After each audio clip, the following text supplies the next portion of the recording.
ছাত্র জনতার অভ্যুত্থানে ক্ষমতাচ্যুত সাবেক প্রধানমন্ত্রী শেখ হাসিনা সহ জুলাই হত্যাকাণ্ডে জড়িতদের গুরুত্বপূর্ণ কল রেকর্ড হাতে পেয়েছে ট্রাইব্যুনালের প্রসিকিউশন টিম। তবে ট্রাইব্যুনালে তথ্য প্রদানে অসহযোগিতার অভিযোগ করেছেন প্রসিকিউটররা। সোমবার আন্তর্জাতিক অপরাধ ট্রাইব্যুনালের প্রসিকিউটর কার্যালয় থেকে এই তথ্য জানা গেছে। গণমাধ্যমে ব্রিফিংয়ে প্রসিকিউটর তানভীর জোহা জানান, গুমের গুরুত্বপূর্ণ তথ্য প্রমাণ মিলেছে।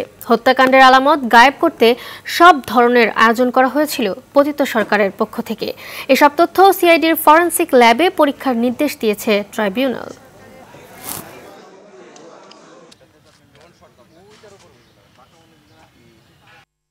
আরো অনেকগুলো অডিও রেকর্ড আমরা জব্দ করেছি, সেগুলোর বিষয়ে কাজ চলছে। অনেকেরই আছে, শুধুমাত্র সাবেক প্রধানমন্ত্রীর না, অনেকেরই ভয়েস রেকর্ড জি বেশ কিছু সমর্থিত এবং অসমর্থিত বিভিন্ন রকমের অনলাইন থেকে শুরু করে এবং অপ্রকাশিত যারা ভবিষ্যতে রাজনৈতিক কার্যে হয়তো বা তারা ব্যবহার করতে পারে এমন কিছু সোর্স থেকে আমরা এই ভয়েস রেকর্ডগুলো আসলে তার কিনা এবং জিও লোকেশনটা কি সেটা আরও যথাযথ তদন্তের জন্য আমরা এই কাজটি করছি। দর্শক, এই বিষয়ে আরো জানাতে ট্রাইব্যুনাল থেকে যুক্ত হচ্ছেন সহকর্মী অরণ্য গফুর।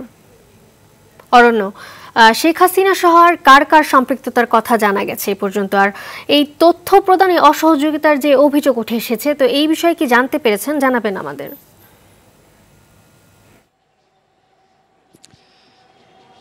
আন্তর্জাতিক অপরাধ ট্রাইব্যুনাল এই নতুন করে জুলাই গণহত্যা মামলার শুরুর পর থেকে যে নানা রকমের যে প্রমাণ এবং আলামত রয়েছে সেগুলো কিন্তু সংগ্রহ করা শুরু করে এবং সম্প্রতি তারা ডিজিটাল যে আলামতগুলো রয়েছে, বিশেষ করে কল রেকর্ড, ফোন রেকর্ড, তারপরে বিভিন্ন রকমের বক্তব্য, অডিও, ভিডিও, এই প্রমাণগুলো কিন্তু তারা সংগ্রহ করতে শুরু করেছিল এবং যথেষ্ট পরিমাণ প্রসিকিউশনের বক্তব্য অনুযায়ী প্রচুর পরিমাণে এই ডিজিটাল আলামত কিন্তু তারা সংগ্রহ করেছে। কিন্তু ডিজিটাল আলামত এই এগুলোকে প্রমাণ হিসেবে হাজির করার জন্য যে ফরেনসিক টেস্ট দরকার, সেই ব্যাপারটির অনুমতির জন্য আজকে মূলত আদালতে তোলা হয়েছিল এবং আদালত ট্রাইব্যুনাল এই আবেদনটা মঞ্জুর করেছেন।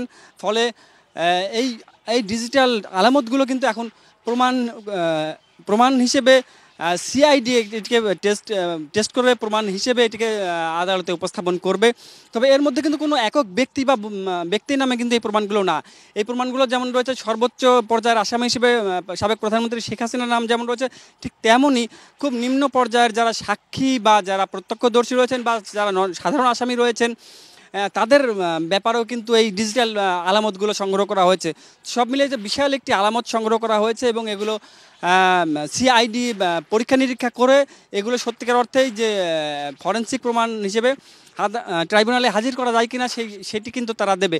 এর পাশাপাশি ট্রাইব্যুনালে কিন্তু আজকে আবু সাঈদের পরিবার এসেছে এবং তারা কিছুক্ষণ আগে কিন্তু একটি মামলা দায়ের করেছে এই আন্তর্জাতিক অপরাধ ট্রাইব্যুনালে। এর আগে তারা কিন্তু রংপুরের স্থানীয় আদালতে একটি মামলা দায়ের করেছিল।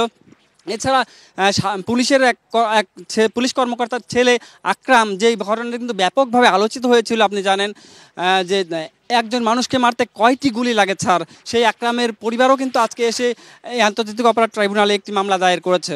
তো সব মিলিয়ে ট্রাইব্যুনালের কার্যক্রম গতিশীল রয়েছে এবং সর্বশেষ আমাদের কাছে কিছুক্ষণ আগেই চিফ প্রসিকিউটর কথা বলেছেন যে তারা এই আলামতগুলো যথাযথভাবে সংগ্রহ করছেন এবং পাশাপাশি সমস্ত মামলাগুলো তারা একত্রে নথিভুক্ত করছেন যাতে আন্তর্জাতিক অপরাধ ট্রাইব্যুনালে মানবতা বিরোধী অপরাধের হিসেবে যুগ্মভাবে এই মামলাগুলো পরিচালিত হয়। ধন্যবাদ আপনাকে।